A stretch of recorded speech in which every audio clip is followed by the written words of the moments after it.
There is a particular kind of silence that lives in houses where someone is missing, not the silence of an empty room, the silence of a room that is waiting. Martin Cole had learned the difference. He had learned it the way you learn the difference between sleeping and dead. Too late, and all at once. 8 months had passed since the accident, 8 months since the phone call, since the hospital corridor, since the moment the doctor's mouth moved and Martin heard nothing but a sound like the world tearing at its seams. The house on Calloway Street looked like a house where a family lived. From the outside, there was nothing wrong with it. The lights came on at the right times. The curtains were drawn each evening. But there was one window, second floor, far right, where the curtains never moved, where the light had not been on since February. That was Ellie's room, and Martin kept it locked. Because locking it meant she was still in there, because locking it meant she hadn't really gone anywhere at all. Martin's sister had come in March. His colleagues had called through April. Carol, his wife, his former wife now, though neither of them had used that word out loud, Carol had stayed as long as she could bear it. She had sat with him in the kitchen every morning for 6 weeks, her hands wrapped around a mug she never drank from, watching him stare at the chair where Ellie used to eat cereal and argue about her curfew. In the end, Carol had said, "We cannot live in a museum, Martin. We have to grieve forward." And Martin had looked at her with something that wasn't quite his eyes anymore and said, "I'm not grieving. I'm waiting." She left the following Tuesday. He didn't stop her. He had the house to himself now, the house and the room at the end of the hall, and the small brass key he kept on a chain around his neck next to his skin, warm from his body heat at all hours. He told himself he kept it close because one day he would be ready to go in, to pack her things, to let her go. He told himself that. He was still telling himself that on the night in October when he woke at 3 in the morning to the sound of something scratching on the other side of her door. He told himself it was the house settling. Old houses do that. They breathe, they shift, they make sounds in the dark that mean nothing at all. He told himself that at 3 in the morning, standing in the hallway in his socks, the cold of the floorboards bleeding up through his feet, staring at the door to Ellie's room. The scratching had stopped by then. The hallway was perfectly still. The brass key was warm against his chest.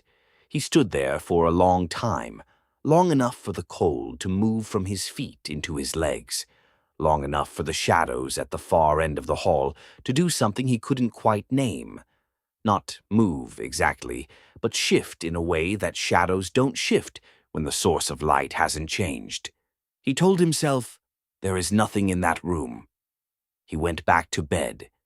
In the morning, he found the small white envelope on the floor, outside her door, just slipped under the gap.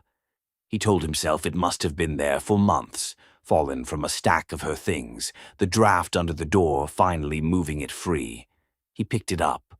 On the front, in Ellie's handwriting, her looping, left-leaning cursive he would know anywhere in the world, it read, "Dad, don't you miss me?"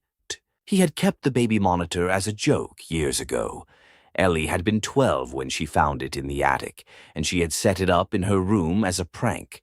Talked into it at dinner, made Martin and Carol listen to her dramatic readings of her homework through the static.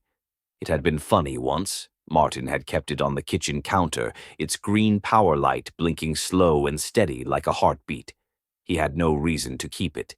He'd had no reason for 8 months. But unplugging it had felt like extinguishing something, so it stayed. The night after the envelope, he was sitting at the kitchen table at 2 in the morning, when the monitor crackled. He didn't move. The static breathed in and out, and then through it. Soft, slightly distorted, the way voices always sound through those small plastic speakers. He heard her. "Dad, it's cold in here." He sat with his hands flat on the table and his eyes very wide, and something that should have been horror moving through him like warm water instead. Because it sounded like her, the specific pitch of her voice when she was sleepy. The way she dropped the end of the word. He should have been afraid. He wasn't afraid at all. That was the first terrible mistake he made. He started leaving things for her. Small things at first. A drawing she had made when she was 9, a horse with too many legs that she'd been inexplicably proud of, slipped under the gap in the door. In the morning it was gone. He left her favorite mug. Gone by dawn. He left a letter he had written and rewritten for 8 months, the one he had never been able to finish because finishing it meant accepting she would never write back. He left it on the threshold and went to bed and lay in the dark with his chest cracked open, and in the morning the letter was back, folded differently, something written on the back in that same looping cursive. "I'm still here, Daddy. I never left." He called Carol that afternoon. He didn't tell her about the letter. He asked her something else instead. "Do you remember if Ellie ever mentioned anything strange about her room?" Carol went quiet for a long time. Then she said, "Martin, why are you asking me that?" He said, "She just had an active imagination. Kids do." The silence on the line stretched long enough that Martin heard traffic through Carol's window, heard her breathing, heard something that might have been her suppressing the particular sound a person makes when they understand something dreadful. She said, "Martin, do not open that door." He said, "I wasn't going to." They both knew he was lying. He found the first drawing by accident.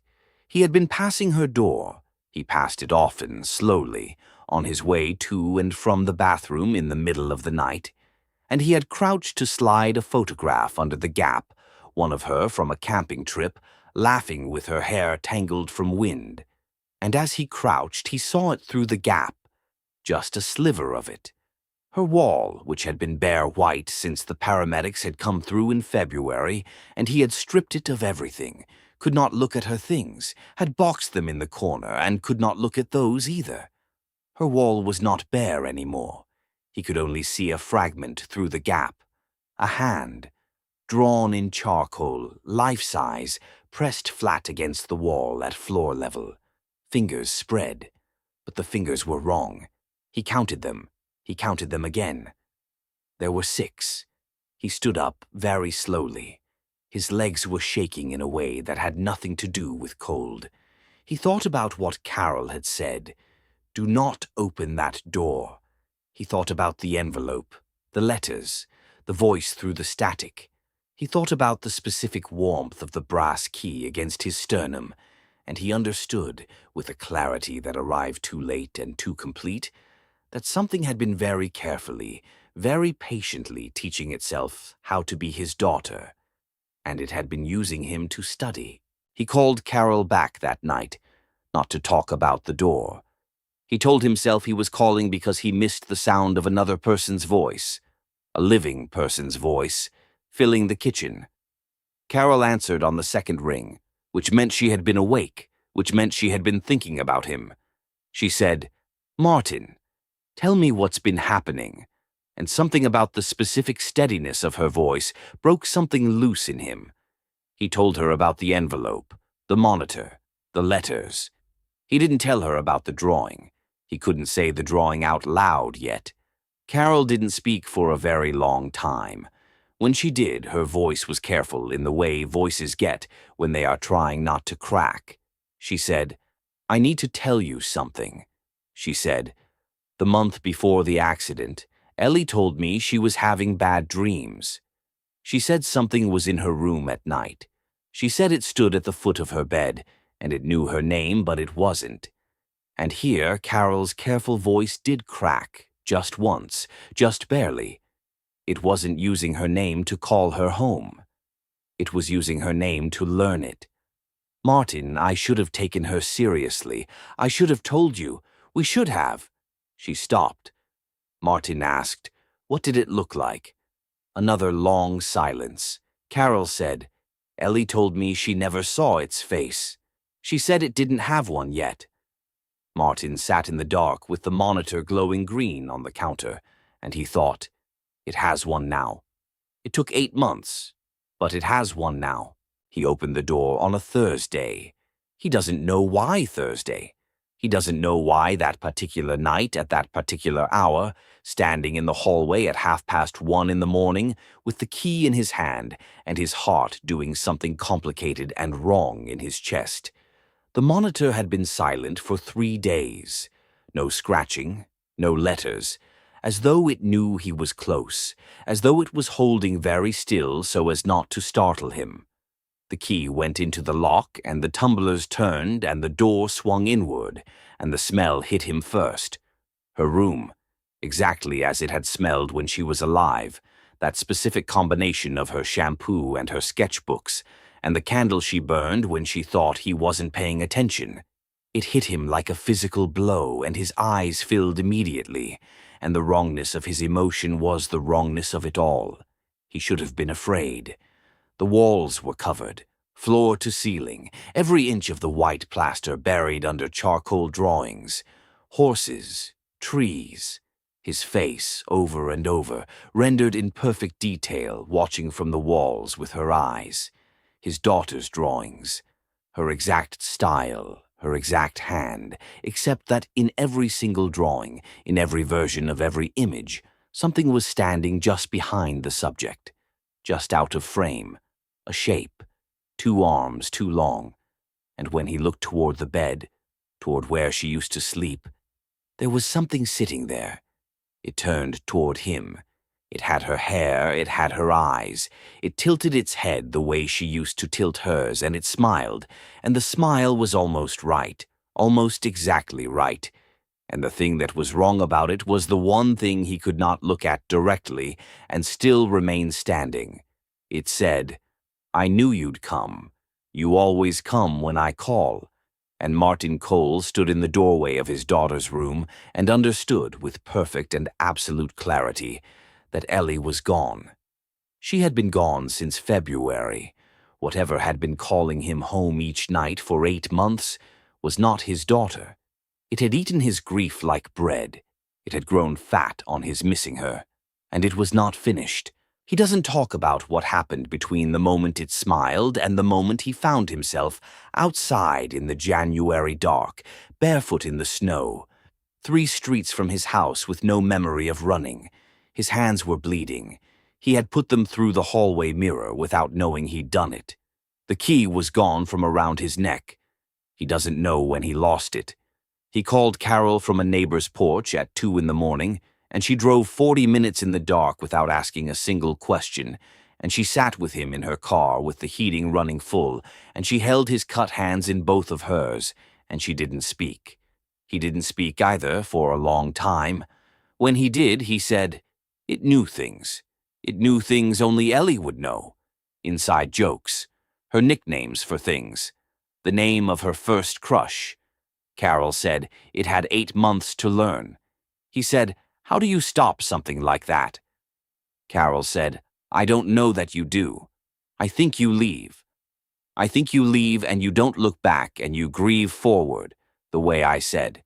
He said, "What does it do if we leave? What does it feed on if we go?" Carol didn't answer that. She didn't answer because neither of them wanted to say it out loud, that there was a locked room in a house on Calloway Street with drawings on every wall and a shape that knew their daughter's name, and if they left it, it would simply begin to wait, the way it had always been waiting, patient as a locked door, patient as grief, patient as the very particular silence of a room where someone used to be. The house on Calloway Street sold in March. Martin never went back. Carol drove past it once on a gray afternoon 3 months after the sale, and she told herself she was going to the garden center on Milford Road, which happened to pass it, which was not the same as going to see it. The new family had painted the outside, cream instead of the old dark green. There was a child's bicycle in the driveway, a wind chime on the porch. The curtains in the second-floor window, the far right one, were open for the first time. Someone had put a small potted plant on the sill. Carol sat at the traffic light and looked at that window and told herself, "It's fine. The house looks like a home again." The light changed. She drove on. She was 2 streets away before she thought about the plant on the sill. She was 2 streets away before she thought, Ellie used to keep a plant on her sill. The same kind, a small thing with dark green leaves and one white flower. She was 2 streets away before she thought, it would know that. It would know exactly what to put there. It would know exactly how to look like home. She didn't go back.